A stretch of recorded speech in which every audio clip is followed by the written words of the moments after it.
Mike is plugged in. What's up, guys? Welcome back to Rant Sports. This is a live edition. Right now I'm in Studio B. I'm going to make a continuation of this video, of this live, and a short video that's going to be about 10 minutes, 10, 12 minutes in Studio A. Right? I got Bootleg Studios. I got an A and B side, right? You dig it?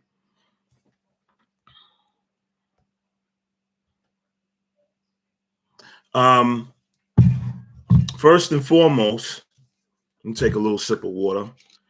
I got the Pfizer vaccine, the first shot yesterday. So I have to keep drinking, and keep my energy levels up. And so my mouth is not crazily dry.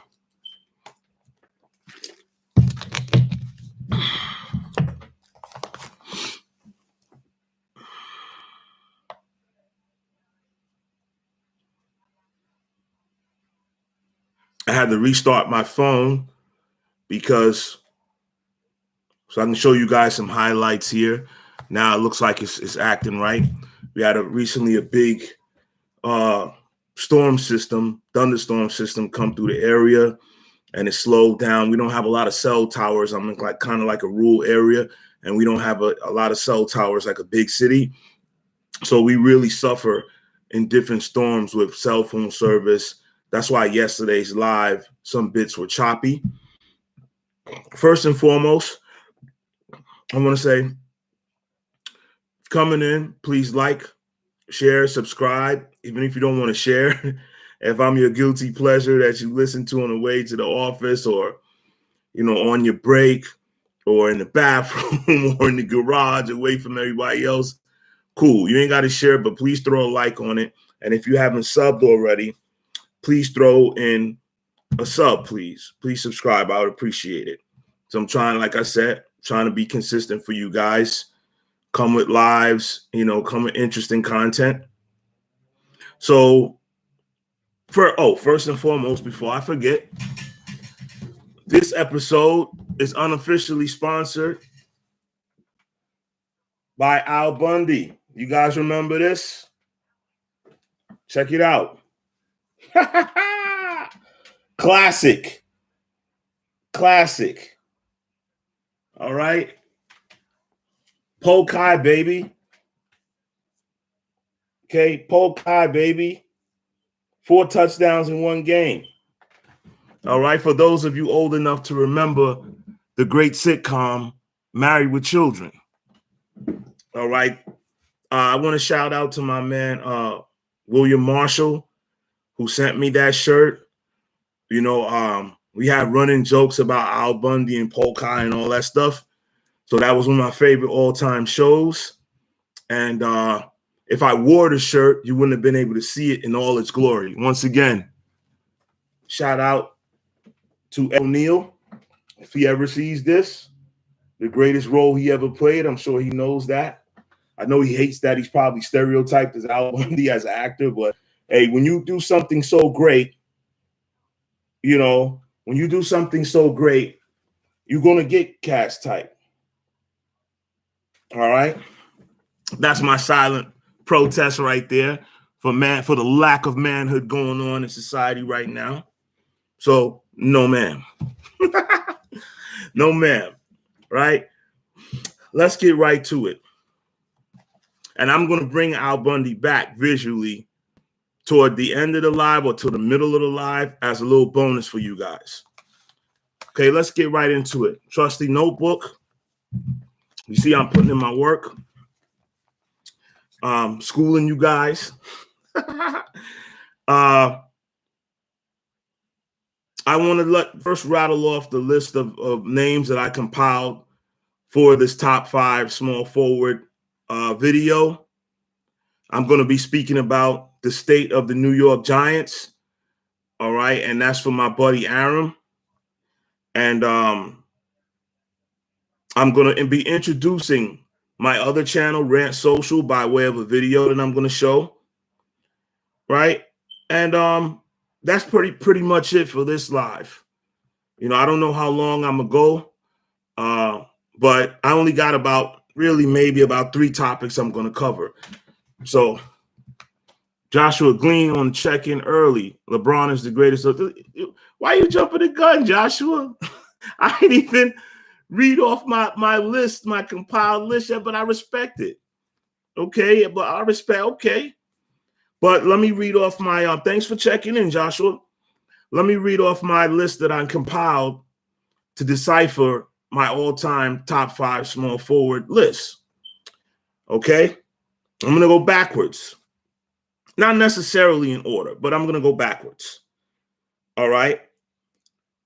Billy Cunningham, Paul Arizin, Robert Horry, Sean Marion, Alex English, Mark Aguirre, Adrian Dantley, Bernard King, Paul George, Grant Hill, Kawhi Leonard, Carmelo Anthony, Glenn Rice, Marquise Johnson, James Worthy, Chris Mullin, Rick Barry, Paul George, Dominique Wilkins, Elgin Baylor, Scottie Pippen, John Havlicek, Kevin Durant, Dr. J. Julius Erving, Larry Legend, Larry Bird, and the great LeBron James. Okay? So now, this is a list of about 27 guys here. I have some of you guys might go in the comment section and list some people that you feel I left out. You can rewind this to the very beginning. And, you know, I don't want to read, or I don't want to be repetitive and keep reading off the list. So you guys can rewind this and check out the list. Okay, now let's get to it. I'm going to speak a little bit about each guy that I named off, that I rattled off, right? And I'm going to try to read off some accolades of each of these guys on the list. You know, I'm going to get to as many as I can. All right. Hold on here. Let me find them. Okay. Billy Cunningham, right? Billy Cunningham, career 21 points per game, 10 rebounds per game, 4.3 assists per game, 1.8 steals per game, and a half a block. He was the 1973 MVP. We're speaking of Billy Cunningham. He was a four-time All-Star, 4-time All-NBA selection, and he's a member of the Hall of Fame. That's Billy Cunningham, right? Robert Horry. Now, a lot of you guys are going to say, Joshua Glean checking in again. Second is like, okay. Let me get to it. All right? I got you. I'm going to come back to you, Joshua. I promise.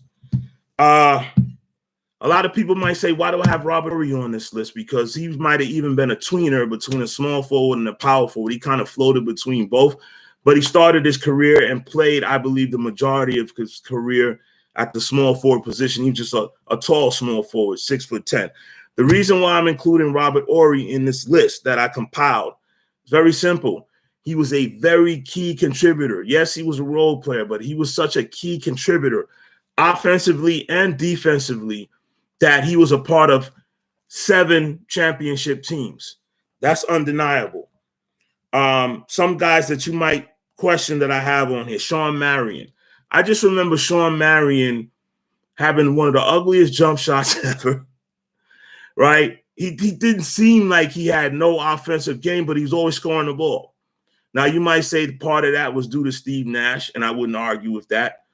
But part of it was just Sean Marion of the Phoenix Suns and Dallas Maverick fame just had great basketball instincts. He was always around the ball. He was a great defender. And for the most part, he played against bigger guys a lot of times. Sean Marion was only about 6'7", right? And he also later in his career floated between the small forward and power forward position, especially when Phoenix went small. When they played small ball, they moved Amari Stoudemire to the 5 and slid Sean Marion over to the 4. So he's another one of those in-between guys, but he's basically a small forward. The great Alex English. All I remember about Alex English was out west, he was just a scorer. You know, he was just a guy that got buckets, right? Mark Aguirre, he won 2 NBA championships with the bad boy Detroit Pistons. They famously traded away Adrian Dantley, who's also on this list. Adrian Dantley was a great scorer. So was Mark Aguirre. They basically had very similar games. They were the same size, but Isaiah Thomas couldn't stand playing with Adrian Dantley anymore, and he got him shipped out of town. And that was the end of that for Adrian Dantley. Mark Aguirre came in, fit in seamlessly, and Detroit rattled off 2 championships. Thanks for coming in with the like, whoever that is. I appreciate it. I have Bernard King on the list. Bernard King, he had some very bad knee injuries and maybe some other things. But when he was healthy, Bernard King would give you 30 a night. Easy. And all of it was from mid-range in. I don't even believe I saw him attempt a three-point shot. You know, he had an awkward style body. Bernard King was only about 6'7", but he had super long arms, and he had a robust frame. He was very strong, and he was one of the greatest mid-range shooters I have ever seen, right? So that's Bernard King. We have Paul George.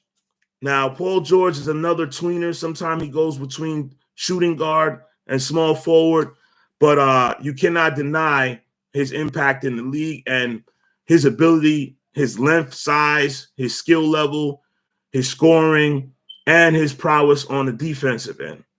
All right, that's why I have Paul George here up for consideration. Grant Hill. Now, Grant Hill accumulated most of his significant accolades in his first 7-8 seasons before he suffered. He went to Orlando and suffered a hellacious knee or ankle injury, maybe both. And they were saying part of the reason was that he was wearing felines instead of being signed to Nike. You know, I don't know. Dr. J played in Converse. So I don't know how true that is about the shoes he had on from Feli turning his ankles over. I'm speaking of Grant Hill. But prior to the injury, much like Derrick Rose, Grant Hill was dominating prior to those major injuries that really sat him down for like 2 or 3 years before he bounced back, came back, and became a very good role player in Phoenix and a couple other squads, right? Notably Phoenix, I believe. But Grant Hill, offensively and defensively, he had a great college career at Duke. I couldn't stand Duke. So believe me, I know. I was a UNLV guy, running Rebel guy with Larry Johnson and, you know, Greg Anthony, Stacey Augmon, so on and so forth. So that's Grant Hill. Kawhi Leonard, in his short time in the NBA, he's accomplished much. The 2-time Defensive Player of the Year, 2-time Finals MVP. Of course, sacrificed his offensive game early on because he was being incorporated with Tony Parker, Manu Ginobili, and Tim Duncan. So fourth wheel his first couple of years until age and injury caught up to Tim Duncan and Ginobili, and Kawhi Leonard started asserting himself and became one option offensively. We all know he famously forced his way out of San Antonio, got traded to the Toronto Raptors, took them to a championship and won Finals MVP there, as well as prior winning Finals MVP with the San Antonio Spurs. We have Carmelo, and you know a guy is great when you can call him by one name, Carmelo Anthony. A lot of people in the media criticized this game, called him. So I don't know what it is about when you're a gunner, you're a natural scorer, you're one of the best scorers in history, that they start calling you selfish. If your primary skill is to score the ball, why should you be passing the ball? That's your primary skill. Much like Michael Jordan, Kobe Bryant, Kevin Durant, who else? Dr. J, Rick Barry, Pistol Pete Maravich, Allen Iverson, on and on. Their primary skill was scoring the ball. So, yes, you have to play in a team concept and make great plays and get your teammates involved. But if you know you're good for 35, 30 a night, why would you drop that down to like 18 just to appease everybody on the team? That doesn't make sense, right? So guys like Carmelo were praised and criticized for having the exact same skill, scoring the ball. We have Glenn Rice. who's another guy what I'm talking about. His main thing was scoring that rock. He was a great mid-range shooter, a great three-point shooter, right? Early on, one of the great early point shooters in league history. And he also was very strong, 6'8", and had a hellacious post game as well. Now, Glenn Rice didn't play the defense that some of the other guys on this list did. That's why he's not really in consideration for the top 5. Even my man James Worthy, Big Game James. The problem with James Worthy as well is that he came into a team that had Magic Johnson, Kareem Abdul-Jabbar, and for his at least first 4 or 5 years, he was the third option. And he didn't begin to assert himself until Kareem was near retirement, winning Finals MVP in 1988, which was the last championship my Lake squad won in the 80s. Marquise Johnson, right? He averaged somewhere around. Hold on, guys. Marquise Johnson, a career 20.7 rebound, 3.6 assists per game, 1 point steal, 0.8 blocks, 5-time All-Star, 3-time All-NBA. His numbers retired by the Milwaukee Bucks, so he must be worth something. That's Marcus Johnson, right? We get into the great Chris Mullin, 1992 Dream Team member, member of the famed Run TMC, coached by Don Nelson. They were the first team in the modern era to really run small ball, the type of ball that's being played today.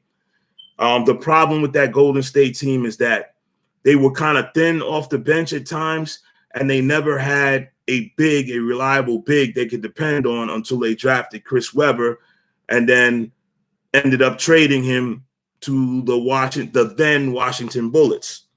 But Chris Mullin was an underrated defender. I know because I watched him get steals and play the passing lanes against my Lakers out west.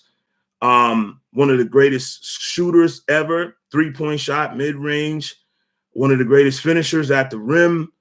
He didn't have an above the rim game. He wasn't a great leaper, but he didn't need it. He was so skilled and had such great basketball instincts. One thing he was famously known for was leaking out on the break. And somehow he was always at the other end of the court by himself. And he was never the fastest guy, but he just had great instincts to take off. As soon as he knew the ball was in the air, his guys would get a rebound, outlet the ball at him, and he got many wide open layups that way. So that's the great Chris Mullin. He's also from my hometown, so I'm a little biased, but he's still great, Chris Mullin. Rick Barry. Rick Barry ended up having 2 sons in the NBA, John Barry and Brent Barry. So you know the basketball pedigree is there.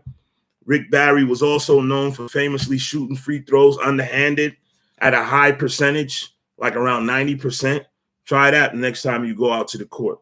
Shoot your free throws underhanded. Rick Barry was a great scorer, a great NBA talent, I believe, for the San Francisco Warriors. They were or maybe they were Golden State by that time. But either way, he played alongside Wilt Chamberlain for a time, I believe. Rick Barry was famously known for having a severe temper and not really getting along with a lot of teammates. Thus, that hurt him in the media and as far as recognition for being one of the all-time greats.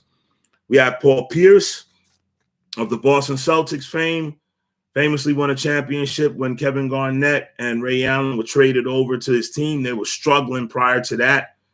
Paul Pierce is also known for being stabbed in a Boston nightclub by the famous rap crew Benzino and what was the name of Benzino's crew? I forget, but Benzino was also half editor of the great hip hop magazine, The Source, for those of you who are in the hip hop. All right. Paul Pierce was a above average defender. He had great basketball skill and instincts. He wasn't the fastest guy. He wasn't the greatest leaper, but he had great basketball instincts. He was a pretty decent passer. And what he definitely was a closer and a finisher. Okay, at the end of the game, he would famously get the ball at the top of the three-point line and go between his legs a few times, cross over a few times, and either pull up or take you off the dribble. And he had great strength. What separated Paul Pierce from others was his strength Even though if you look at his body, he didn't look cut up or muscular, but he was very strong and he had great finesse and body control. Even though he wasn't a great leaper, he had great body control. He reminds me, Luka Doncic reminds me of Paul Pierce in that way. They're very, very similar in the way that they score the ball and their body types and how they have great touch, great body control and dexterity and balance and strength. Then we come to the great Dominique Wilkins, famously called the human highlight film. Dominique was more than just a highlight dunker. He had a great mid-range shot, a very good underrated post game, spin moves, hook shots, turnaround jumpers, and he even expanded his range out to the three-point line later in his career. Dominique had the misfortune of going up against Bird in his prime in the East and Michael Jordan in his prime in the East, and also Isaiah Thomas and the bad boy Pistons. He just didn't have the bullets around him. He didn't have the talent around him to challenge those three teams seriously. Although he always made his teams competitive. Who was the second best player on those Hawks teams a lot of years? You really can't say because, it seemed like it was just a bunch of role players around Dominique. Good ones, but he never played with a second bona fide all-star. So that kind of hurt Dominique Wilkins. He was also, I believe, a 3-time NBA Slam Dunk champion. And he got robbed one year when they gave it to Michael Jordan over him. All right. Let's go to Elgin Baylor. Phenomenal numbers. A great rebounder for his size of about 6'6". One of the original Dr. J, Michael Jordan type high flyers. He definitely was the most athletic person at his position during the late 50s and 60s. His career averages are somewhere around 27 points a game and damn near 14 rebounds a game. So Elgin Baylor is undeniable. He went to many finals. Unfortunately, he didn't. By the time that Laker team broke through and won a championship, he had just retired, and they had brought in Wilt Chamberlain, and they won with Wilt Chamberlain. Scottie Pippen. He didn't crack my top 5. I wanted to put him in there real bad. If you guys follow the channel, you know how I feel about Scottie Pippen. I feel he's very underrated in the media, but the proof is in the pudding. Michael Jordan didn't win a championship, not one, without Scottie Pippen. Michael Jordan, Skip Bayless famously likes to speak about Michael Jordan being 6-0 in the finals with 6 MVPs. Well, Scottie Pippen was 6-0 in the finals too. Scottie Pippen also showed out when Michael Jordan retired and was a top 5 player in the league while Michael Jordan was gone. That was undeniable. I believe Olajuwon rose to the forefront and took his Houston team to back-to-back championships. But Scottie Pippen was definitely somewhere around the 3rd or 5th best player in the league at that point. He was in his physical prime. And his scoring average still didn't go that much higher simply because he was such a consummate team player. He was basically the point guard of the Chicago Bulls, but he's considered a point forward because he plays small forward. Let's go to my top 5. And I'm going to pull up a video because everyone else in my top 5, I'm pretty sure you guys have seen many highlights. But this guy is number 5 in my top 5, and I want to show some highlights. John Havlicek.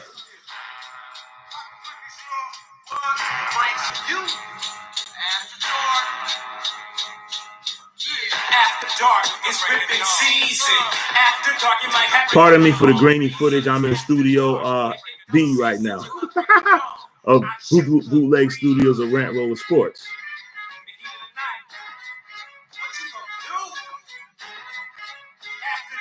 Havlicek won 8 NBA championships.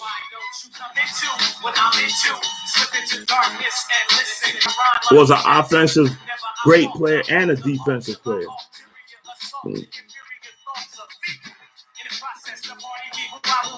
Havlicek was the best at his position during his career.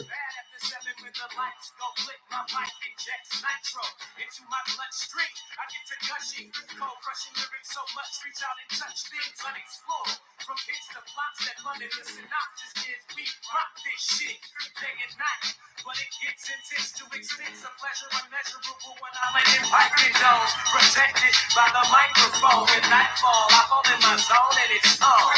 After dark, it's cricket season. After dark, it might happen for the wrong reasons. After dark, and it don't cease until the break of dawn.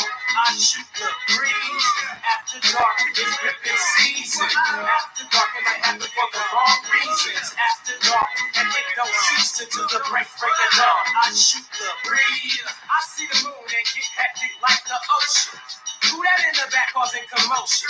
Draped in black, killer only attack around the time. Okay, that's the great John Havlicek. You know, also what hurts him, along with Bill Russell, Wilt Chamberlain, pretty much everybody that played in the 60s and early 70s, is the lack of great footage.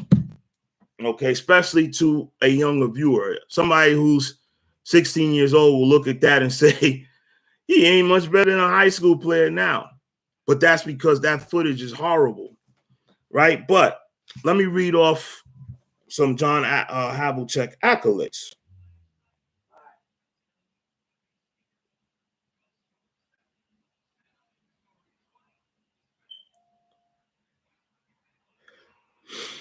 John Havlicek, for his career, 8 championships, right? John Havlicek coming in at number 5 on my list.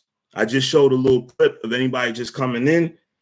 His career stats are 20.8 points per game, 6.3 rebounds, 4.8 assists, 1.2 steals. He was the 1974 Finals MVP. He's a 13-time All-Star, right? 11-time All-NBA selection, 8-time All-Defensive Team selection, and a Hall of Famer. This is what separates him from many people. An 8-time All-Defensive Team selection, and he won 8 championships. Okay, 8.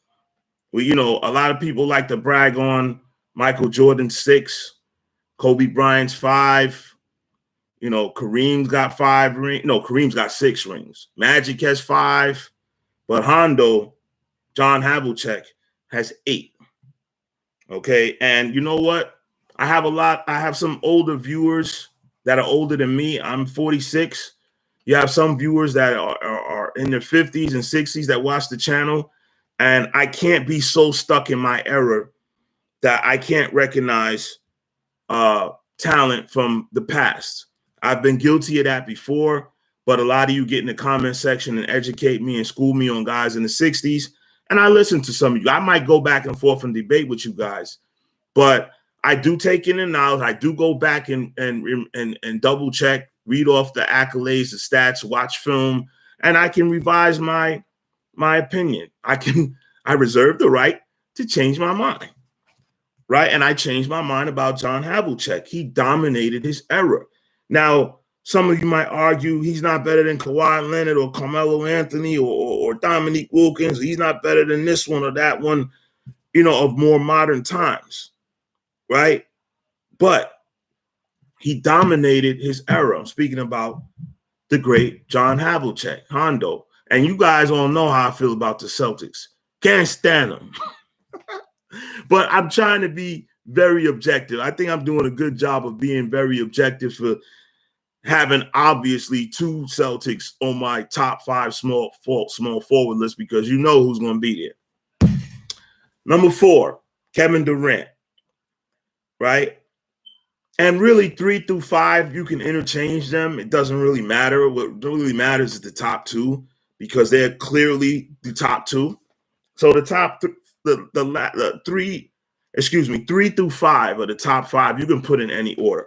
So I have Kevin Durant number 4. He's undeniable, almost 7 foot tall, plays like a shooting guard, one of the greatest shooters the game has ever seen, one of the greatest scorers the game has ever seen, and a very underrated defender, a great weak side help defender, and a pretty solid man defender, because he's damn near 7 foot with super long, like a 7'6" wingspan. So he's very quick on his feet. So he's a very underrated defender as well. He's a scoring champion, multiple time scoring champion, a two-time finals MVP, right? He knocked LeBron out of the finals twice, right? And he's generally considered right now one of the top two players in the game. Whether you think he's the best player in the game or you feel LeBron is still the best, clearly, even over Giannis Antetokounmpo, give me a like for that. They're the two best players in the league and have been the two best players in the league for about 10 years now. So I have to put Kevin Durant on this list. Number 3, I have Dr. J. Many of you, especially if you're my age or in your 30s, you know about Dr. J. All right, had a great ABA career prior to joining the NBA. In the ABA, he had the big fro, and that's where he had the dunk contest where he famously dunked it from the foul line, right? Dr. J was a very underrated defender, a consummate teammate and ambassador for the league, very classy, carried himself with the utmost respect and class, dominated street ball as well. He went to the Rucker Parks early in his career and cleaned up. You know, Dr. J won a championship with the Philadelphia 76ers with Moses Malone. And that 76er team was also very dominant in the early 80s to go along with this Boston Celtics, the Los Angeles Lakers, and then later on the Detroit Pistons and Chicago Bulls in the East. Now we're going to go to the top 2. All right. Once again, if you're coming in late, the episode, this live is sponsored by the great Al Bundy. This shirt sent to me by my boy, William Marshall. No, ma'am. This is my silent protest for all the nonsense going on in society right now. Once again, the No Ma'am Club. Remember that in the garage? No ma'am. You see that? You see that on the back, right? Let me lean back a little bit. Yes, sir. Put a like on it if y'all feeling my Al Bundy No Ma'am shirt. Polk High, baby. 4 touchdowns in 1 game. All right, so that's that. Now we're down to the top 2. Okay? No surprise who they are. Ding, ding, ding, ding, ding, ding, ding.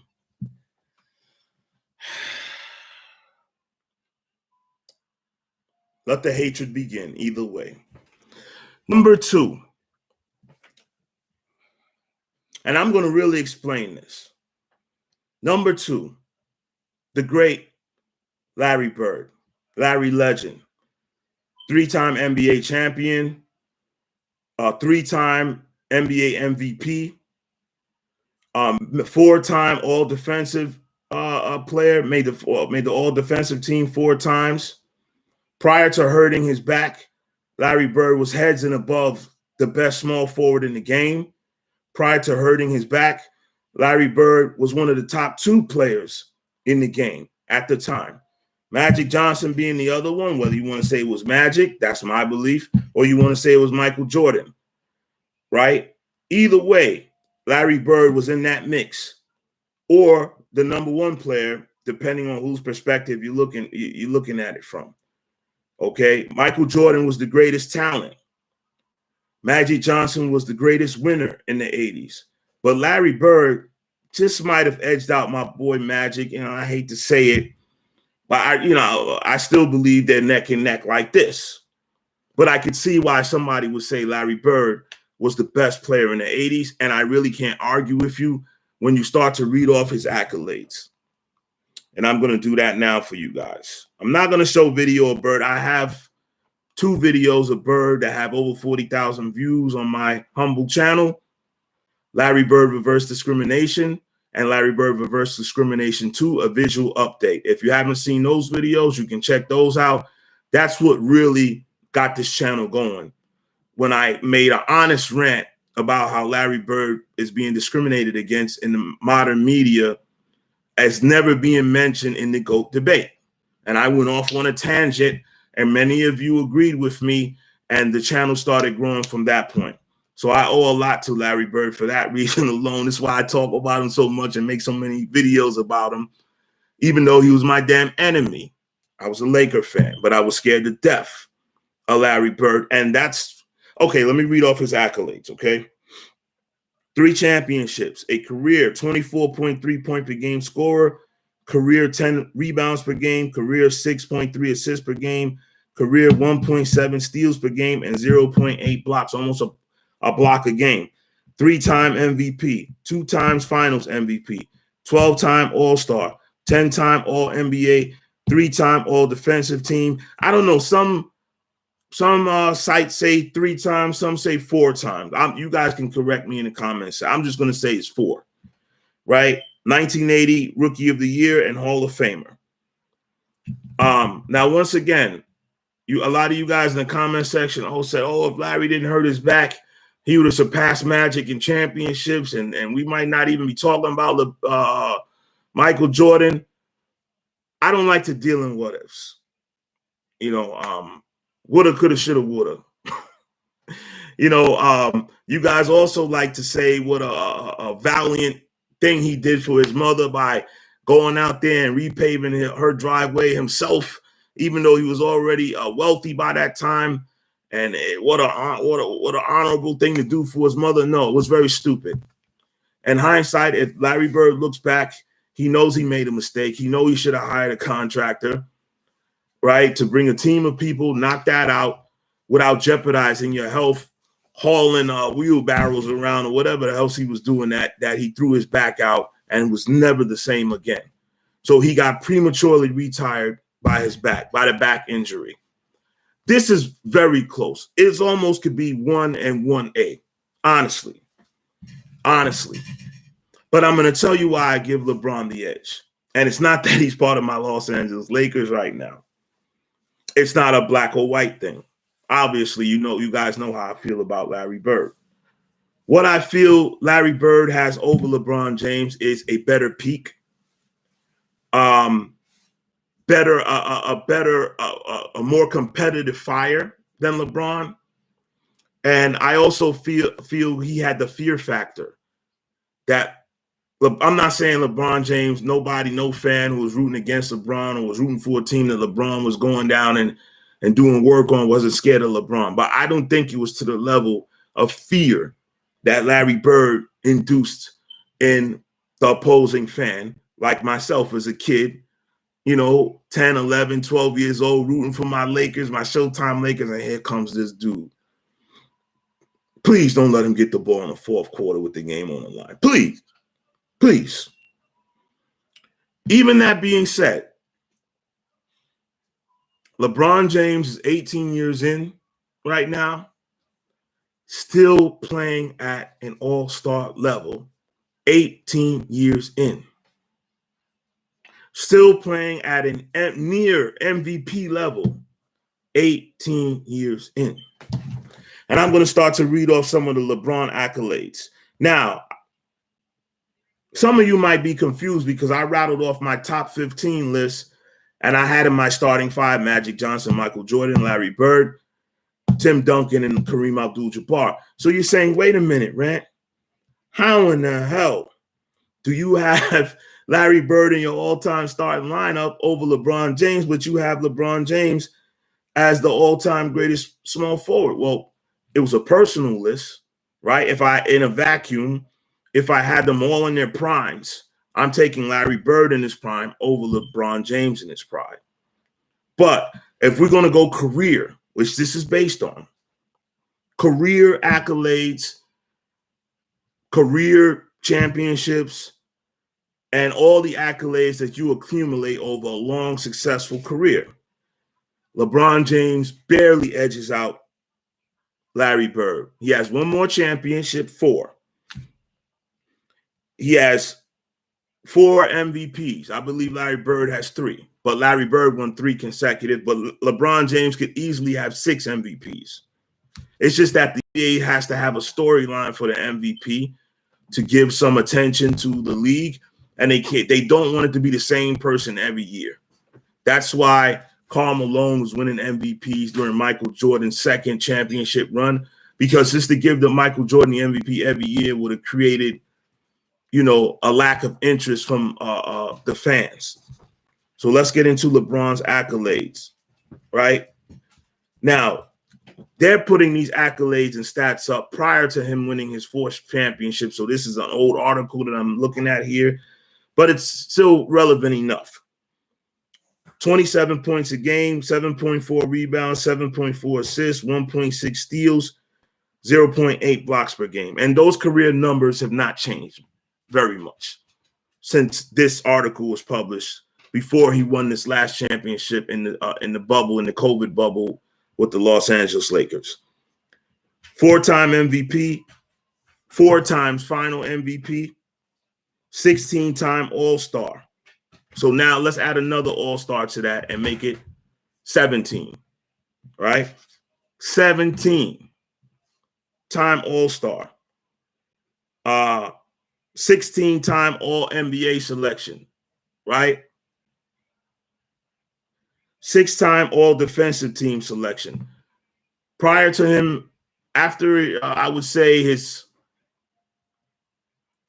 tenure in Miami, when he went back to Cleveland, LeBron focused on offense more. His body was starting to break down a little bit, and he made a conscious decision to not exert himself as much on defense. But prior to that, all the wear and tear from him playing 80 games every year and going to the playoffs every year, deep in the playoffs, he was a first-team all-defensive player. I remember when he was the only one who could slow down an MVP prime Derrick Rose in that Eastern Conference Finals. And if he didn't take the assignment, that Chicago team might have beat that Miami Heat team and went to the finals instead of Miami. And he actually has a scoring title. And, of course, he was Rookie of the Year. Right? Now, another reason I give LeBron the edge, not just for longevity, stats, and accomplishments. He had more pressure coming into the league than Larry Bird and Magic Johnson for that reason, and Michael Jordan and Dr. J and Kevin Durant and all of these different guys on this list. LeBron had the most pressure coming into the NBA. He was on the cover of Sports Illustrated as a high school player. I started following LeBron James. His name started ringing out to me as a junior in high school. I was watching his games on TV as a junior in high school, much how Zion Williamson has been followed since his junior year in high school. That was LeBron James. And that was also the beginning of the social media era. So he's definitely a social media player. You add that pressure, Larry Bird and Michael Jordan, Magic Johnson, Kareem, Wilt Chamberlain, Bill Russell, none of these guys played with social media. It's different, man. It's different. It's completely different than playing. I mean, before, the only thing guys would look at is somebody writing a news article and speaking bad of them in the news article, saying they didn't do this or they didn't do that in the newspaper article. Now you got everybody around the world, people like me, can get on Twitter, Instagram, YouTube, and say, you suck. Those old school players didn't have to deal with that pressure. They didn't have to deal with the scrutiny. A lot of guys that came in with that pressure crumbled under that pressure. I hate to say it, but guys like Kwame Brown, anytime you had a guy that was labeled the next Jordan, like Harold Miner, remember him? Maybe you don't. There's a reason you don't remember him. He crumbled under the pressure of being deemed the next Michael Jordan. A lot of high draft picks came into the league, were big time in college, pressure on them, and they folded under the pressure. LeBron exceeded all expectations. You know how hard that is with the scrutiny that he came out of high school with, to exceed the expectations? Who would have thought he would be 18 years in, damn near just as good as he was his second and third year in the league? Who had a longer prime than LeBron James? You know what the answer is? No one. Not even the great Kareem Abdul-Jabbar. Kareem was not the same player, after about 15 years. He started to decline, right? LeBron James has shown minimal decline. Him and Tom Brady are in a category of themselves. They have the longest primes I've ever seen in sports. Now, LeBron, I know a lot of you are going to say LeBron was linked to some lab in Miami, but what about Tom Brady? I mean, come on. Him and LeBron James are very familiar with each other. And if LeBron is down in that lab, he might have just brought Tom Brady down to that lab with him. You know what I'm saying? So that's the reason I have LeBron James over edging out Larry Bird. A lot of you are not going to like it, but you cannot deny his sustained level of excellence over an 18-season period. All those playoff games, all of those finals. Remember, LeBron went to 8 straight finals. That's like going to 8 straight Super Bowls, 8 straight World Series. Okay, yes, he didn't win all of them. Skip Bayless famously points that out. LeBron is 4-10 in the finals. He's 4-10 in the finals. I mean, but at least he did get 4. And he got him for 3 different teams. Every team he's played for, he's brought them a championship. How about that? He brought Miami a championship. He went back to Cleveland, brought Cleveland championship, went to 4 straight finals with Cleveland after going to 4 straight finals with Miami. You're talking about an Iron Man, durable, consummate winner. Then he goes to LA, orchestrates a couple of deals because LeBron is also a GM. Any team that he goes to, he's the de facto GM, right? He's the assistant GM. He had as much to do with that Anthony Davis deal as anybody in the front office. He pulls it off, wins another chip for my Los Angeles Lakers. I know you guys hate it, but the Lakers are still the top franchise in the modern era.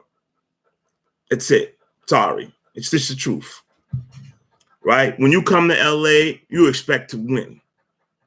All right? There's a certain level of expectation, just like the New York Yankees, just like the New England Patriots.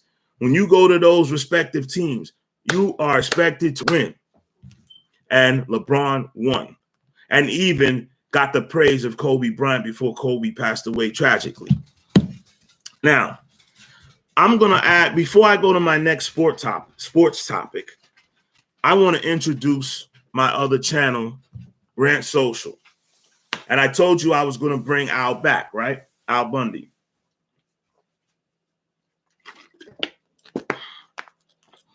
And I'm going to show you a video. That's not sports related because my other channel, I don't deal with sports.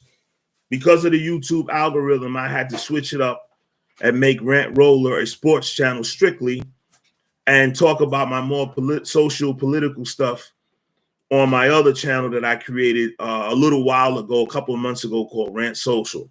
Now, if you go over there and you look at the numbers, very humble numbers, very low subscribers, but this YouTube thing, it takes time to build up recognition. You have to be consistent. You have to provide good content, and you have to stay at it.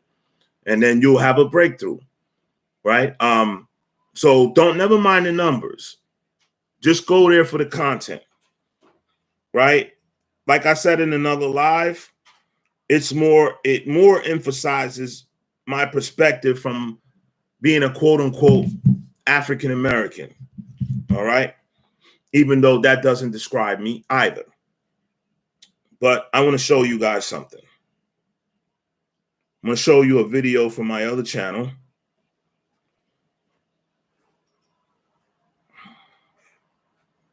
Once again, please like, share, subscribe. I'd appreciate it. Help grow the channel. Help me doing this. Help me go live and do my other videos consistently.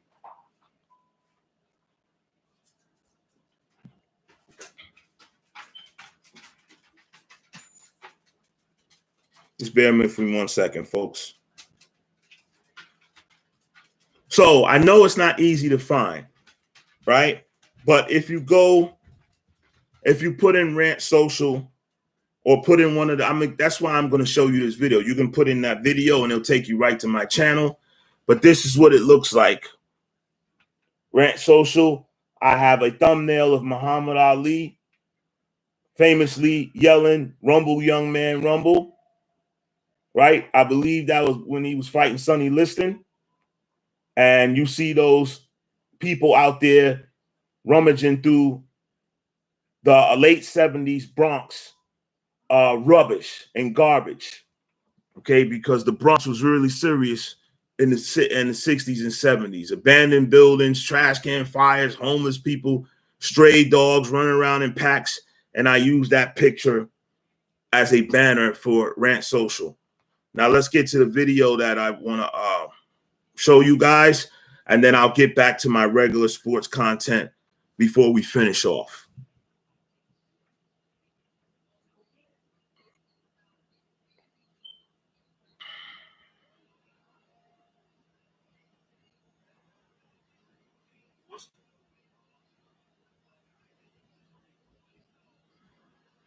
There it is. The video I'm going to show. You see the girls there, 3 young ladies. If this ever gets clear, I don't know why this camera does this. When I put the phone up there or anything like that, it doesn't get clear. But right there, that's what the thumbnail looks like. I'm going to click on the video. I told you I was going to bring Al Bundy back. There's the great Al Bundy, president of the No Ma'am Club, famously scored 4 touchdowns in a game. In one game, Polk High, baby. It's Al Bundy. I'm going to play you this video called TikTok, Young Escorts in Training. And this is on my Rant Social channel. Now, it is age restricted. It's adult content. There's an adult content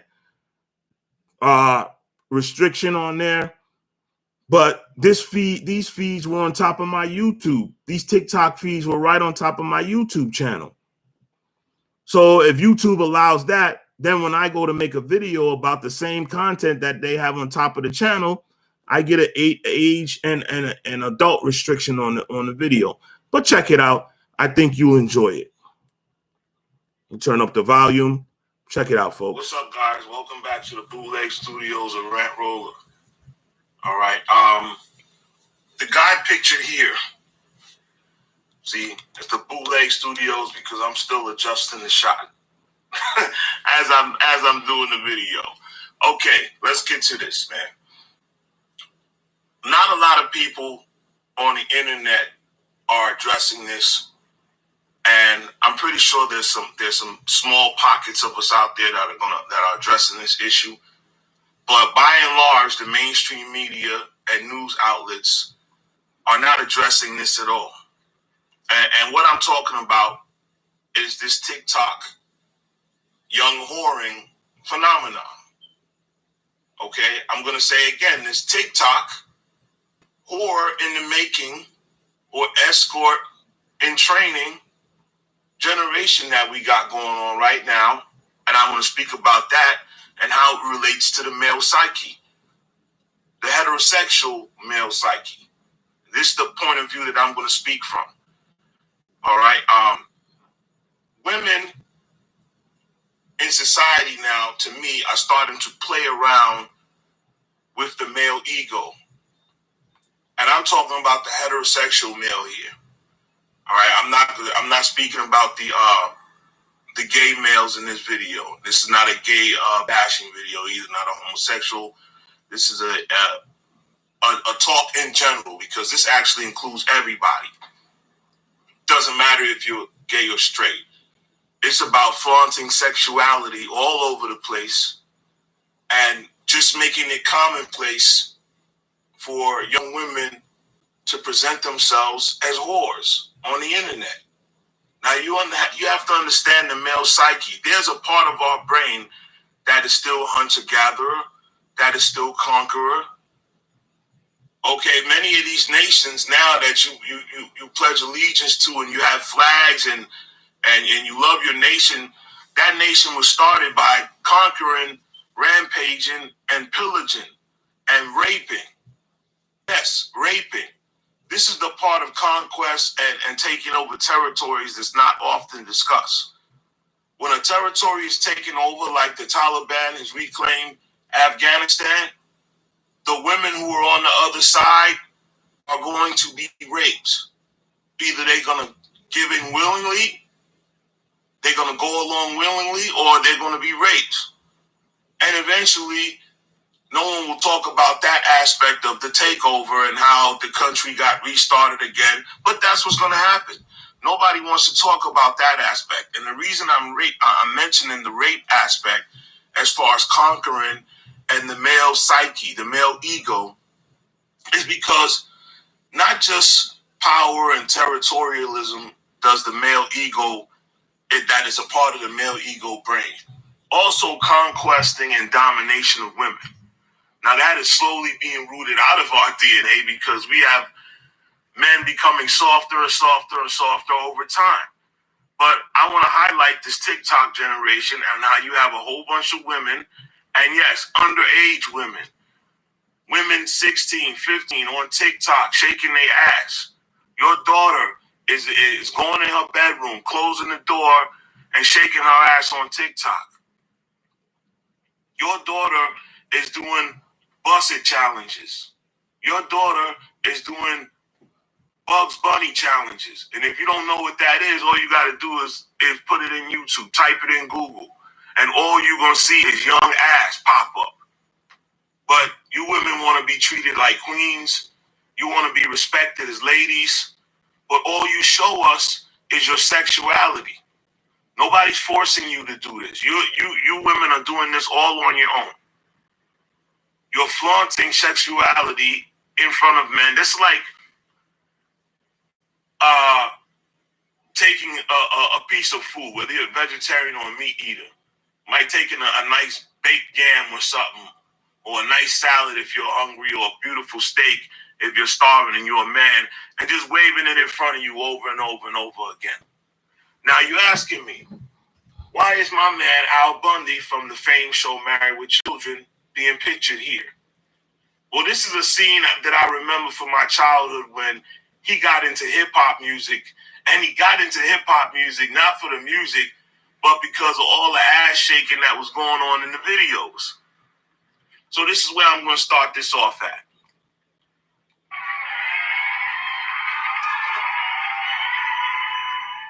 Yo, video channel? Do you take requests? I like rump shaker, gangster beat, and put more ass on that last. I'm sorry, I had to turn the volume up. Let's start this again. And this was in the 90s, folks. Yo, video channel? Do you take requests? I like rump shaker, gangster booty, and put more ass on that last. Put more ass on that last. My age? I'm 15. This is exactly what's happening all around America with a whole bunch of grown men watching y'all 15-year-old daughters shake their ass on TikTok. And then you want to call them pervs. But why you got your daughter online twerking around like a damn stripper for all to see, for free? Need parental permission? Just simply. It's okay. It's okay. He's over 40. This show is one of my favorite shows of all time, but I just want to highlight here Peg Bundy. This is one of the shows that actually brought in the ideas of feminism, because here you have a wife here who dresses like a sex pot every day. She never cooks. She never cleans. She never has a job. And she expects Al to do everything. Go to work, provide everything, raise the children, and she just wants to walk around prissy and absorb with herself in the hair and nail salon. I to tell them my real age. They already knew your real age. They wanted to know your IQ. I'm sorry, folks. Let me play it for you straight back. Yo, video channel? Do you take requests? Shaker, gangster booty, and put more ass on that last. And speaking of putting more ass on that last, here we go. This is what your 15, 16, 17-year-old daughter is doing. Are you hating on a bitch and you my mama age? I got a small waist, pretty face with a big bang. Are you hating on a bitch and you my mama age? How old is that girl? Who knows? Let's get past the ad. Let's go back to the gangster booty. Are you hating on a bitch and you my mama age? I got a small waist, pretty face. Notice, you won't see no discrimination between races. This young whore and training program called TikTok is gobbling up you young girls of every race and nationality. Hating on a bitch and you my mama age. I got a small waist, pretty face with a big bang. Are you hating on a bitch and you my mama age? I got a small waist, pretty face with a big bang. Are you hating on a bitch and you my mama age? I got a small waist, pretty face with a big bang. Are you hating on a bitch and you my mama? And you wonder why your teenage daughter is pregnant. You wonder why your teenage daughter is running around with some suspect-looking dudes. Because this is what she's doing in her bedroom.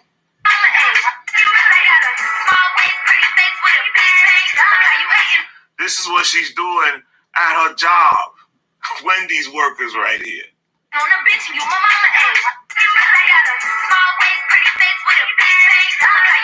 This is what she's doing in her college dorm room when you send your pretty little girl off to college for some higher learning.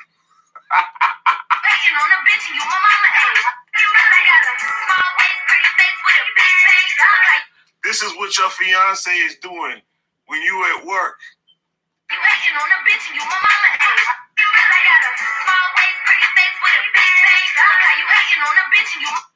This is why your boys is looking at your sister like a piece of steak.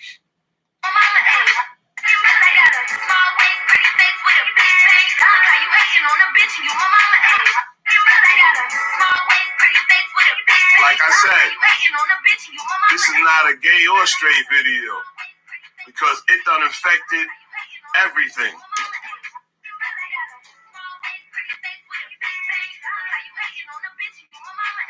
Now, what are y'all gonna tell me? What can you tell me? How can you justify this to me? But you ladies want to be treated with respect. You want to be treated with your intellect. For your intellect. Excuse me. You want to be...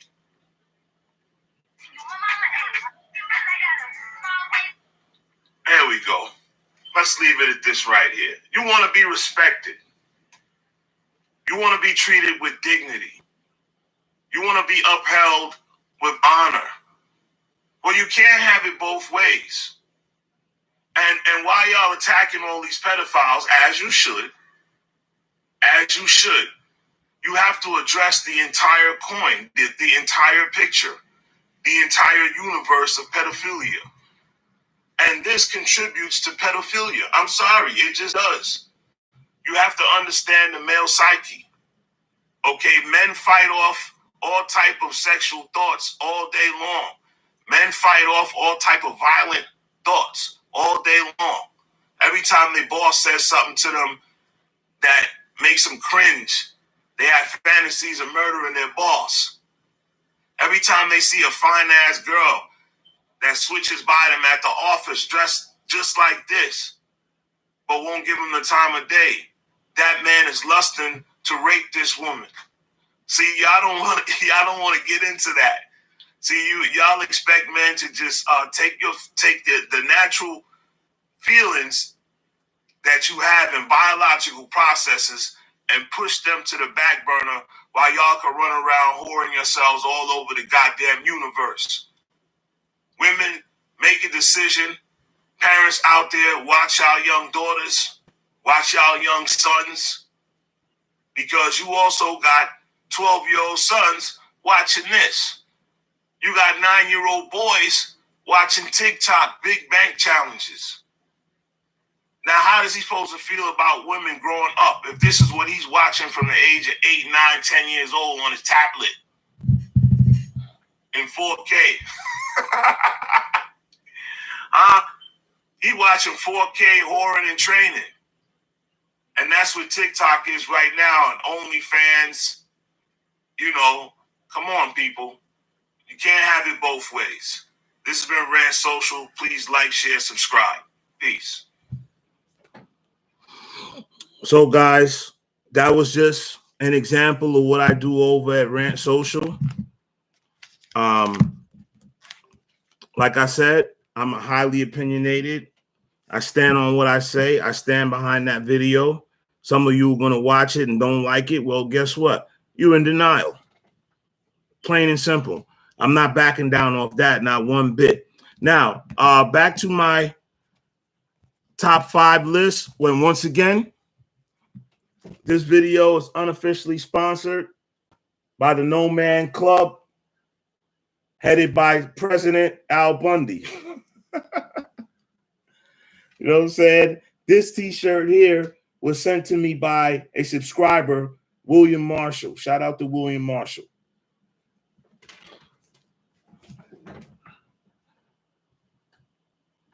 Okay, back to the top 5 small forward list really quick, because I'm going to address Mr. Joshua Glean in the comment section. He's not here right now. I think he left. A lot of people, they can't sit through too much talking, but he did chime in, so I'm happy for that at the very least. Joshua Glean first, he said LeBron is the greatest small forward of all time. And then Joshua Glean says second is Larry Bird, third KD, fourth Scottie Pippen. So that's Joshua Glean's opinion. We agree for the most part. I don't have Scottie Pippen cracking my top 5 only because I had to be respectful of different eras, and I had to recognize dominance in a different era. And that's why I had to slide in John Havlicek over Scottie Pippen for the 5th spot. Just because John Havlicek is just more accomplished. As accomplished as Scottie Pippen is. Now, if you compare them two in a vacuum, is John Havlicek a better player than Scottie Pippen? Probably not. But we're going by dominance. Scottie Pippen was not the most dominant player on his team. It was Michael Jordan. And for this list, when you're splitting hairs amongst greats, once again, you have to be the guy. And that's the reason why I have Havlicek over Scottie Pippen for the 5th spot. I have LeBron number 1, Bird number 2, Dr. J really 3 through 5 is interchangeable, whoever you want to put. But the last 3 are Dr. J, Kevin Durant, and John Havlicek, right? For various reasons that I already went through. You can rewind this video. Okay, doke. I'm going to head to my final topic, and this is for my man Aaron out of New York, and he's a lifelong Giants fan.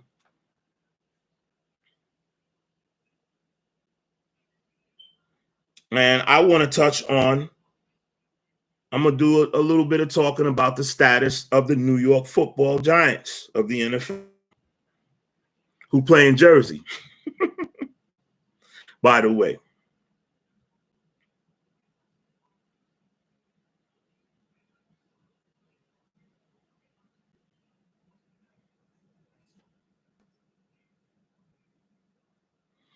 First, I'm going to show the Week 7 highlights. No, first I'm going to pull up some numbers for them this year. They're in disarray this year. They probably will win maybe 3 or 4 games. But I want to be accurate, so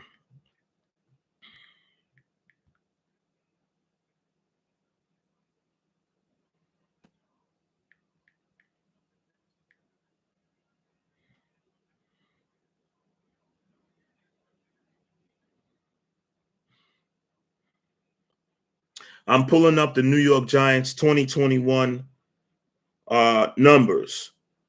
Right now, they're 2-5.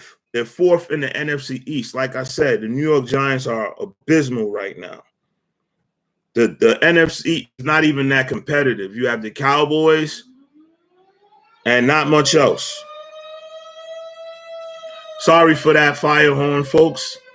It's a town law that they won't change. They're archaic in their thinking.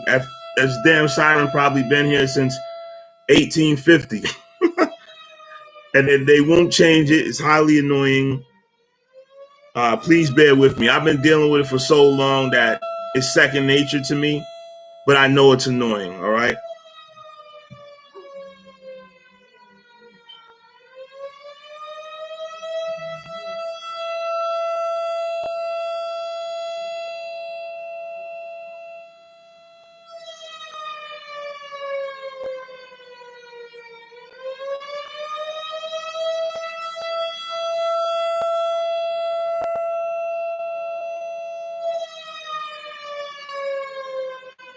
I'm just going to wait for them to get out the damn fire station, go do what they got to do, and cut that siren off. Please bear with me. You can fast forward it a little bit to this point if you don't want to hear that intrusive sound.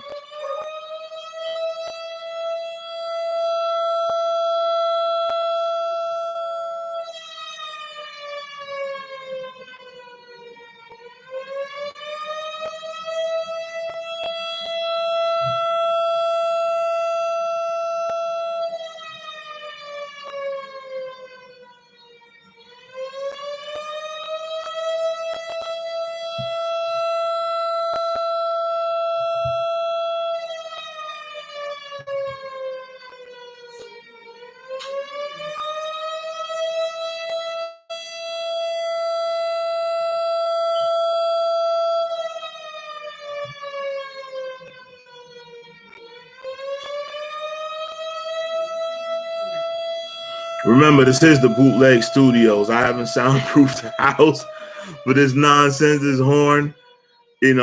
Please bear with me.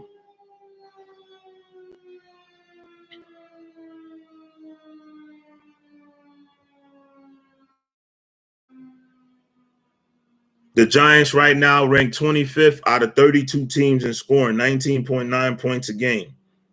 That's not going to get it done.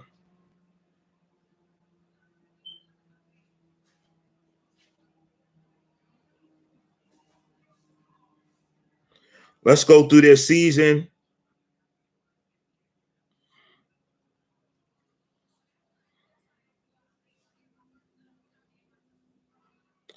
To date so far. They lost the first game of the season against the Denver Broncos.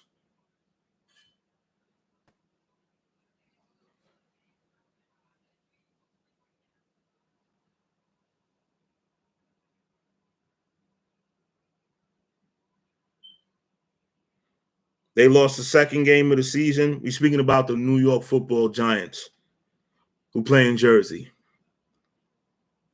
They lost the second game of the season to the Washington Football Team. What an awful name. Shout out to my man, William Marshall. Your team name is awful, but we already discussed that at length. They lost the third game of the season to the Atlanta Falcons. All of these teams I just named, the Broncos, the Washington Football Team, and the Falcons, are mediocre. They won in overtime against the New Orleans Saints. They pulled a rabbit out of the hat on that one. Although the quarterback for the Saints, what's this guy's name? He's very up and down. It'll come to me. Just give me a second. They lost the next game. They lost their fifth game of the season against the Dallas Cowboys. They lost their sixth game of the season to the Los Angeles Rams. And this past Sunday, recently, the 24th, they won against a Carolina Panthers that are missing their star running back, McCaffrey. So right now they're 2-5. They do have some injury issues. But the main thing about the Giants, and once again, I'm shouting out Aaron, I'm really doing this talk for you. They don't have a team identity, right? I build teams all the time in simulations and computer simulations, namely Madden, NBA 2K, MLB The Show. And you might say, oh, those are just video games. Go play those games. Go be the general manager of the teams. And you tell me if it's not in depth with salaries, negotiating, ticket prices, merchandise, parking, being able to move the team to another city and negotiate with another city to sponsor building a stadium. These games are not, this is not 1979, folks. You know, this ain't ColecoVision or Atari 2600. It's way advanced. And I'm very good at building teams. And one of the key things that I do and identify is a team identity. What do I want this team identity to be? And then I go forth and build the team based on that identity. And when I build a football team, by and large, say like if, let's take a bottom of the barrel team like the Giants. Sorry, Arab. Sorry, I was never a Giants fan. I was a 49er fan. Joe Montana, Jerry Rice, Steve Young, Roger Craig, Brent Jones, Ronnie Lott, so on and so forth. Okay? I was a 49er fan in the 80s. Never a Giants fan. Because I moved around. I went to Germany in 1981. You know, I moved around, so I never had that loyalty toward New York teams. The only New York team I rooted for was the New York Mets. Because my grandfather used to sit in the room and watch Mets games, and I would sit there with him, and he would always have snacks and all kind of stuff tucked underneath his what they call that, easy chair, right? And we would sit down because my grandmother wouldn't allow me to watch sports on the main TV in the living room. So I used to go in the room with my grandfather, and he would have on the baseball games or anything else, or the football game was on. He said, hey, you want to watch it? Sit here with me. We watch the game together. I miss my grandfather, Walter Williams. All right. Rest in peace. You know, he died when I was around 14, and I was out of state, and I was in Virginia at the time, and I didn't get any closure with that. You know, he died pretty quickly. He didn't suffer in the hospital. He had a blood clot go up to his chest. But anyway, that's how I became a Mets fan. Also, my grandfather, Walter, was half white. His father was an Irish immigrant, and his mother was a quote unquote African American from the South in Georgia. All right, so yes, I got a couple different bloodlines going through my veins. You would never know it looking at me. That's why America is sloppy and racist with their categorization of especially people that look like me. They just want to paint you with a black brush and say, oh, you black or African American, and that's it.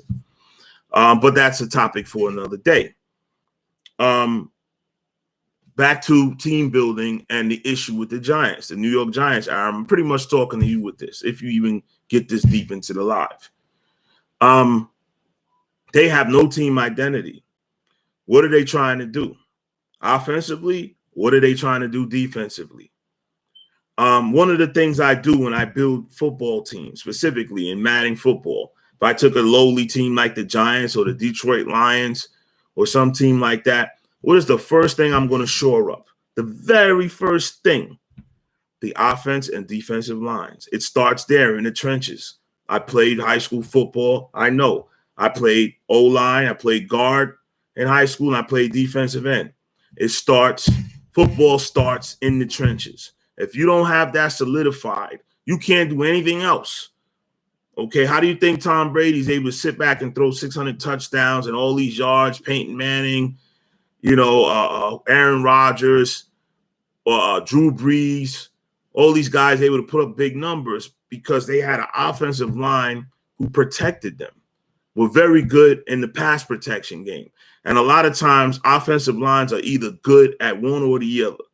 Usually you have an offensive line that's good at pass protection, like any line that protected Tom Brady because they drafted him that way, but they weren't very good run blockers. Very rarely do you get an offensive line that's great at run blocking and pass blocking, say like that mid-90s Dallas Cowboy team who Cowboys fans are still running around celebrating. They haven't won nothing in 20-something years, but they still running around with them damn blue stars like they won something recently. No, that was a long time ago, right? But that Dallas Cowboy team, that Dallas Cowboy offensive line was one of the greatest that I ever remember seeing. They were great at pass protecting with Troy Aikman at the quarterback, and they were obviously great at run blocking because Emmitt Smith is the all-time leading rusher. And he's also the all-time leader in – is he the all-time leader in touchdowns, or is it LaDainian Tomlinson? I think LaDainian Tomlinson surpassed him for rushing touchdowns. But prior to that, Emmitt Smith had the touchdown record, and that was due to that huge, athletic, durable offensive line, that mid-'90s Cowboys team that went to 3 straight Super Bowls and won 3 straight had. Then you go to the defensive line. No pass rush, no defense, period. I don't care how good your corners are, how good your safeties are, how good your middle linebacker is, you know, or whatever the case may be. If you don't get a push from that defensive line, right, you don't get a pass rush. And I mean just rushing 4 guys. If you're running a 3-4 defense, you have 3 down linemen, but that fourth linebacker would actually act like a down lineman. He would rush the quarterback. So you always have at least 4 guys rushing the quarterback. Now, 4 versus 5 offensive linemen. Obviously, they're always outnumbered, but this is why you have to draft great D linemen, guys that are strong, durable, have endurance, have great technique, a la Bruce Smith, Reggie White, Warren Sapp, and recently number 99 on the Rams. What is his name? What is his name again? Aaron Donald. Okay, you have to have a push from the defensive line. So that's how I start rebuilding my teams. When I always take a horrible team because I like the process of building something from the ground. I like taking something that's in the trash, cleaning it off, dusting it off, rebuilding it, polishing it up, and turn it into a Super Bowl winner. That's what I do in Madden. I did that recently with the Cardinals, right? When they stunk. And now look at them. I almost feel like they took my blueprint because I built that team exactly pretty much the way it looks now. You know, but it starts in the trenches. Right now, if you look at that Cardinal team, how they really started to rise up, their offensive line and their defensive pass rush. It always starts there. So New York Giants, notes to you guys. If you want to hire me as a consultant, you really don't want me credit, I'll take a job as a consultant at a discounted rate because I don't have the accolades or the quote-unquote experience, but I'll turn this New York Giant team around. First and foremost, Danny Dimes, I like his talent, but talent is not enough. He's fast, he can run, he's tall, he can throw, he's got a good arm, he's accurate. You know, when he's on point, he throws darts around the field, but he's injury-prone so far, and he turns the ball over at a high rate due to pressure from a not-so-great offensive line and lack of skill positions at the receiver and tight end positions. So it's not all Danny Dimes' fault. First thing I would do, you have to have an identity, New York Giants, and the identity of the past was always defense and the run game. Because if you've never been to Meadowlands in New Jersey, that wind that comes swirling around there, you have to have a solid kicker. You have to have a strong arm quarterback that can throw into a swirling wind. You have to have guys that can acclimate themselves to the cold because it's cold as hell out there in the swamps in the Meadowlands in New Jersey in the wintertime. I know. I went to get a cup of hot chocolate. I was a teenager then. Came back down to my seat, and a hot chocolate was cold chocolate. I should have drank it at the concession stand and then walking back and got my seat. So you have to have that. Tough guys that can play in the cold, that can hold on to the football in the cold, that can catch the ball in the cold. And you need a strong arm quarterback that can throw into the wind and against the wind and through crosswinds. That's the foundation of how you build a winning team in New York, well, for that New York Giants squad. That's the formula that always won, particularly in that stadium.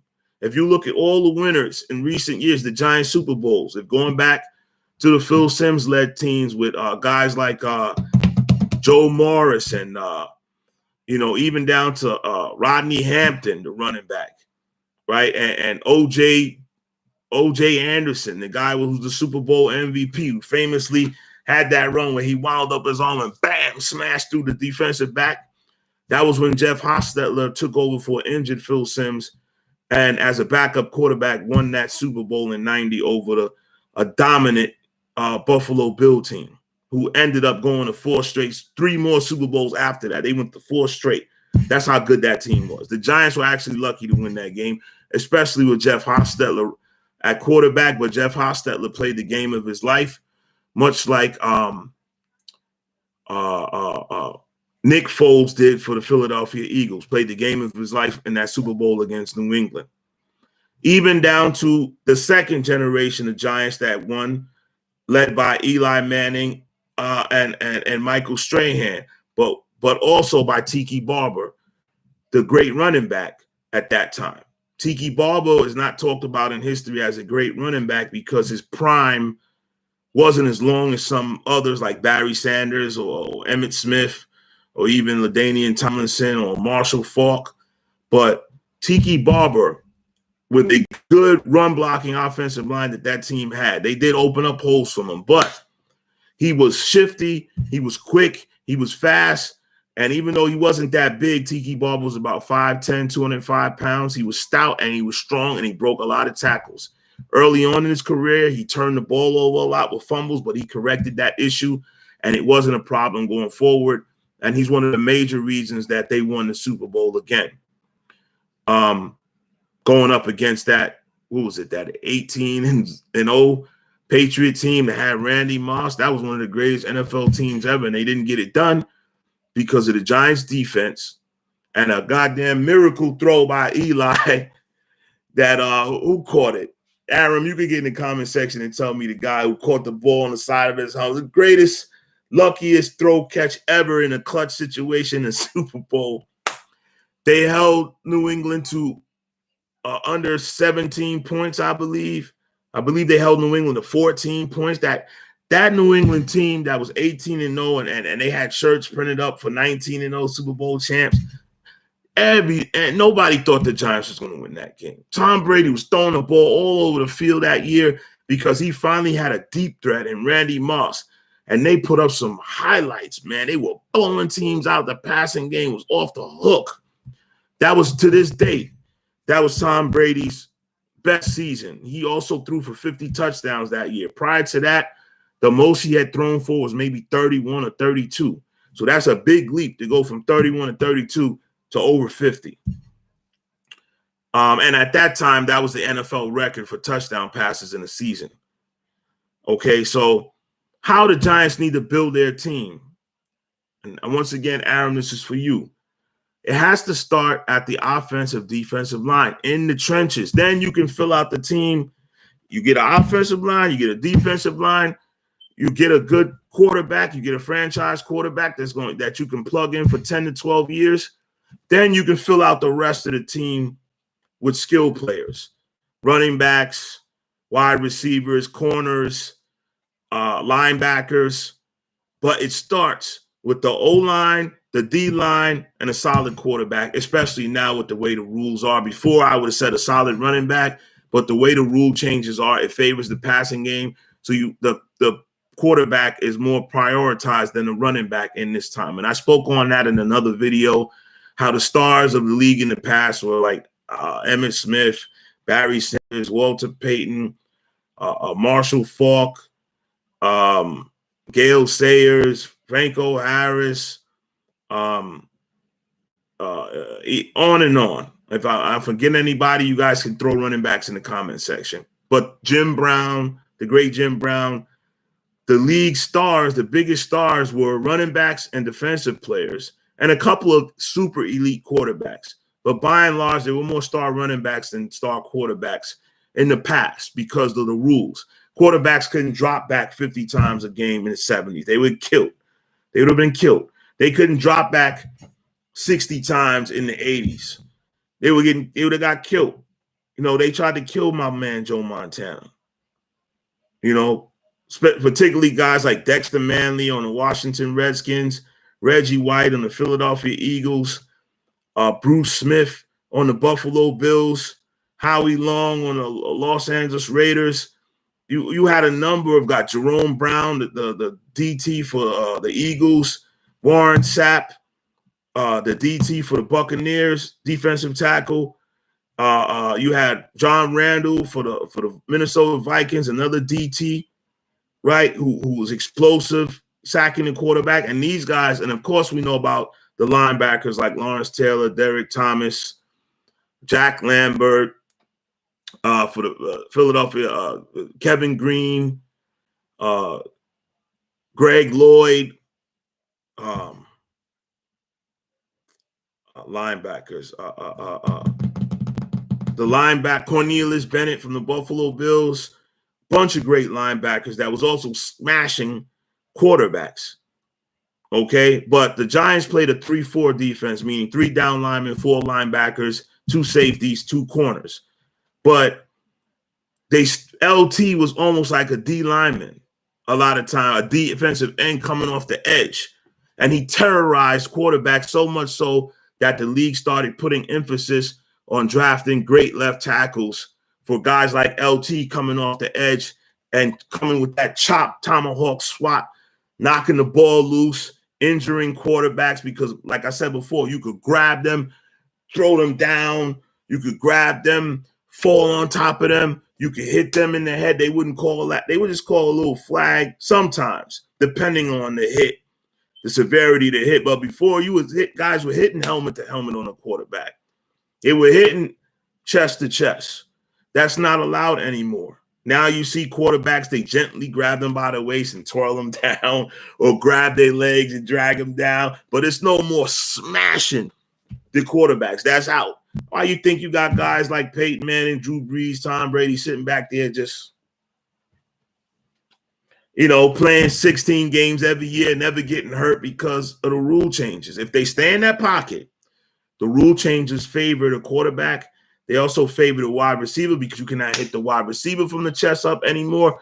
You cannot hit helmet to helmet anymore. And the intimidation factor from the defensive back perspective is almost completely gone. Ronnie Lott would not be as effective today, simply because of the intimidation factor that he presented would no longer be there because he would get suspended every other game for smacking guys and laying them out.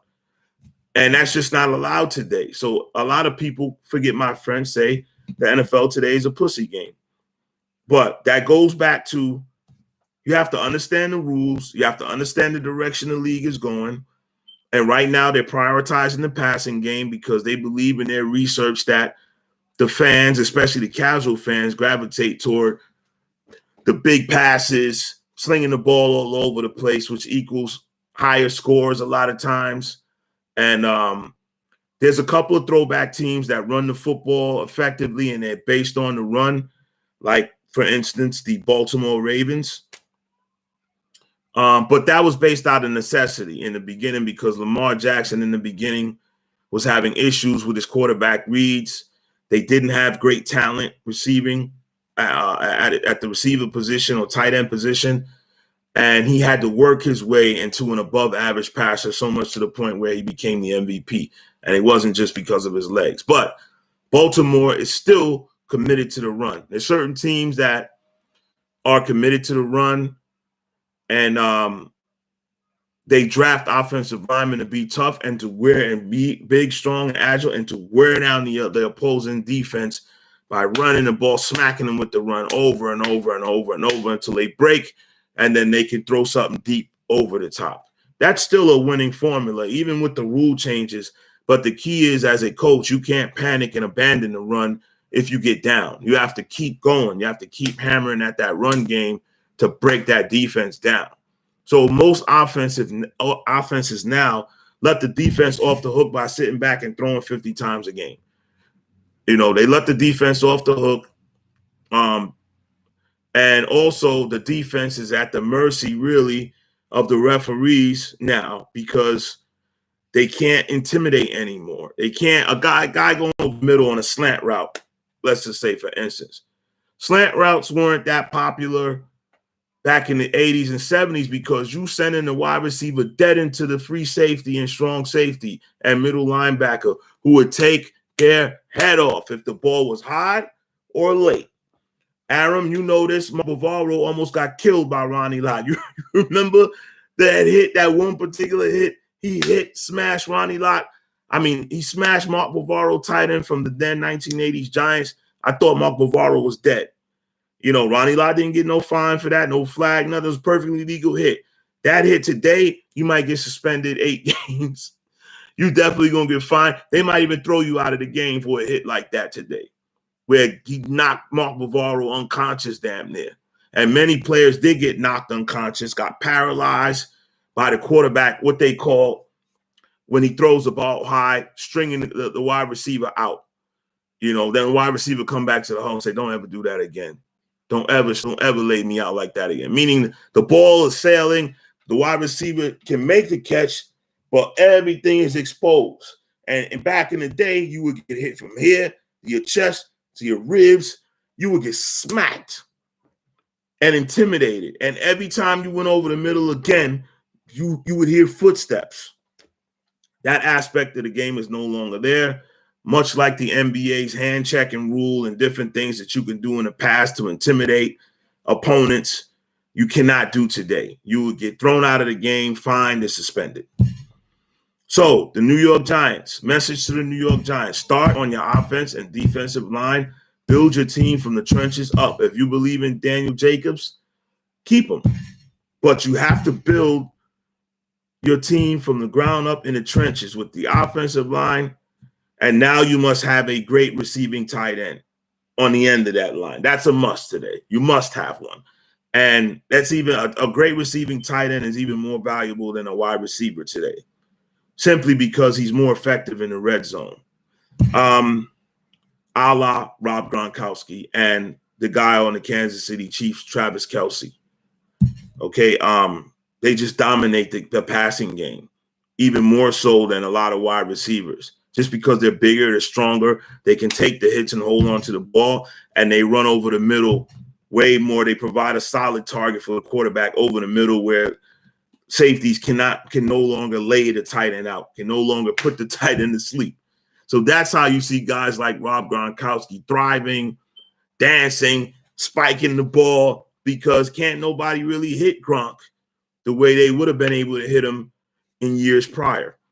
So, Aram, the Giants need to focus on that offensive, defensive line. If they feel they've drafted, if you agree, let me know, Aram, if you agree, if Daniel Jacobs, Danny Dimes is a franchise quarterback penciled in for the next 15 years, or at least the next 10 years, okay? They also have a very talented running back, Saquon Barkley, but he's proving right now to be somewhat injury prone, as great and explosive as he is. He's a wonderful talent. He's probably one of the best. He's definitely a top 5 running back talent. He can catch the ball. He's got a finishing speed, meaning he can get behind the defense and they can't catch him. He can rattle off a 75, 80-yard run. He's very fast. He's big and physical and strong and can run in between the tackles. But he's just proven to be injury prone. And the Giants have never really, well, I'm not going to say they haven't put a decent offensive line. One of those years, particularly his rookie year, they had a decent line behind him run blocking, but where has it gone? Okay, and you have to bring in a coach that you believe in and is going to lead your franchise for the next 15 to 20 years. You can't have your coaches on a carousel, New York Giants. Oh, you give this guy a chance for 2-3 years. Oh, it's not working out. Let me give this guy a chance. Oh, that ain't working out. Let me get this side chance. Oh, that's not working out. Let me get this. How you going to win like that? You look at the teams that consistently win, even if they don't go to Super Bowls. The Seattle Seahawks with what's his name? Coach Pete Carroll. New England Patriots with Belichick. Sean Payton, the coach of the New Orleans Saints. Who else? What other team has consistently won over the years? Andy Reid in Philadelphia and Kansas City. Trying to think. Even Mike Tomlin from Pittsburgh, he always produces a winner. Even if they don't get to the Super Bowl, they're always competitive. I consider him Mike Tomlin a top-tier coach. Who else can I say that's usually a winning franchise year after year after year after year? I'm trying to think right now. But yeah, you guys can get in the comment section and let me know. Throw some coaches' names out there, some people that I'm not remembering right now. But yeah, New York Giants, build your offensive line to protect that quarterback. If you also think Saquon Barkley's a franchise player, you better draft the best offensive lineman that can run block and pass block, right? Start there. Go after the best defensive linemen you can find, the best defensive ends you can find, and not just 4. You need about 7 because you have to interchange them. These big, strong offensive linemen will wear them down if you don't have depth at the defensive line positions, defensive tackle, defensive end.